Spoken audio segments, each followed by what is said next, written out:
नमस्कार. तृप्ती प्रभुखोन.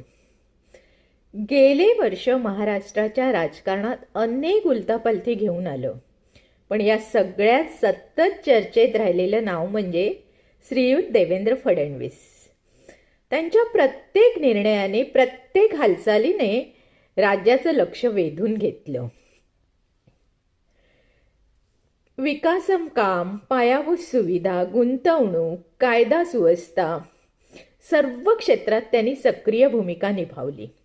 वेगवान निर्णय क्षमता आणि स्पष्ट भूमिका ही त्यांची ओळख वर्षभर ठळकपणे दिसली. राजकीय समीकरणं बदलत राहिली. कधी वाद, कधी टीका, कधी समर्थन. पण फडणवीस यांनी शांतपणे, ठामपणे आणि आत्मविश्वासाने आपली भूमिका मांडली.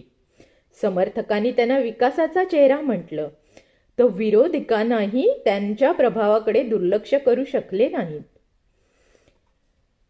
या वर्षात अनेक प्रकल्पांना गती मिळाली. प्रशासनातील सुधारणा, गुंतवणुकीसाठी केलेले प्रयत्न आणि राज्याच्या भविष्यासाठी आखलेली दिशा या सर्वांनी त्यांचं नेतृत्व पुन्हा एकदा अधोरेखित केलं. सरलं वर्ष, अनेक निर्णय सरले, अनेक घडामोडी, पण अजूनही सुरू असलेला प्रवास चालूच आहे. देवेंद्र फडणवीस, श्रीयुत देवेंद्र फडणवीस, महाराष्ट्राचे मुख्यमंत्री, महाराष्ट्राच्या राजकारणातील एक महत्त्वाचं नाव, ज्यांच्याकडे राज्याचं लक्ष पुढेही लागून राहणार आहे, लागलेलं आहे, लागत आहे आणि लागूनही राहणार आहे.